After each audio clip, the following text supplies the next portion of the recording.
Mira was a skilled, if occasionally clumsy witch known for her talent with potions. In her small village of Eldon Hollow, her little apothecary was the go-to spot for remedies, charms, and occasional love potions for those willing to pay the price. Despite her prowess, Mira had never used a love potion herself. She believed love should come naturally, not through magic. One stormy evening, her best friend Talia barged into the shop, her face flushed with excitement. "Mira, you have to help me. There's this man, Gareth. He's perfect, but he doesn't even notice me." Reluctantly, Mira agreed to craft a subtle love potion for Talia, a gentle brew that wouldn't force feelings, but would simply nudge Gareth to see Talia in a new light. She worked carefully, adding the final ingredient, a single rose petal enchanted with her intention. The potion shimmered, a soft pink glow radiating from the vial. Mira handed it to Talia with strict instructions. "Slip this into his drink tonight at the tavern, but only a drop. Too much and it might cause complications." That night, Talia did exactly as Mira instructed. At least she thought she did. But in the bustle of the tavern, the vial fell into the wrong mug, one belonging to Callum, the grumpy but charming blacksmith who was infamous for his quick temper and biting wit.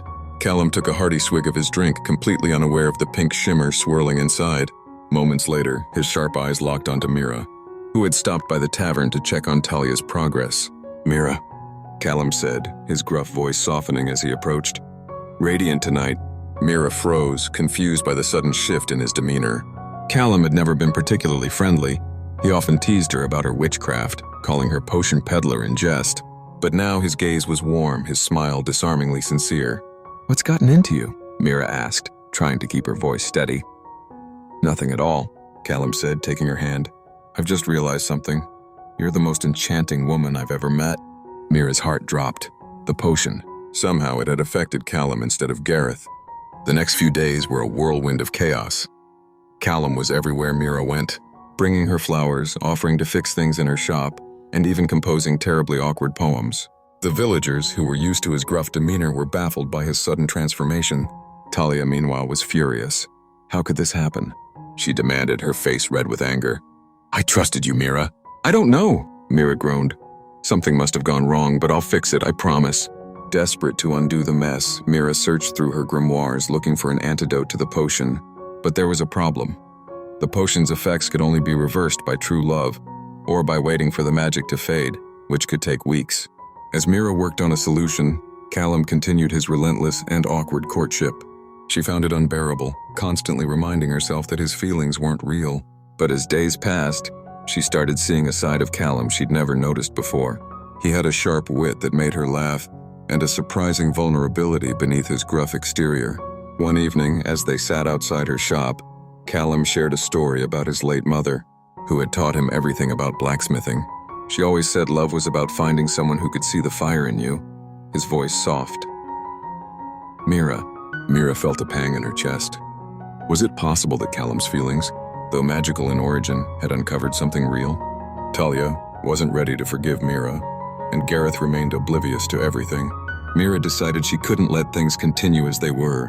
She concocted a plan to test whether Callum's feelings were genuine or simply the potion's influence. She told Callum about the potion, expecting anger or confusion, but his reaction surprised her. "I don't care where it started," he said.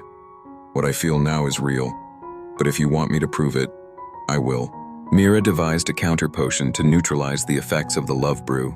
If Callum's feelings faded, she would know they had been purely magical. She gave him the antidote, her heart pounding as she waited for his reaction. Callum drank it, his eyes never leaving hers.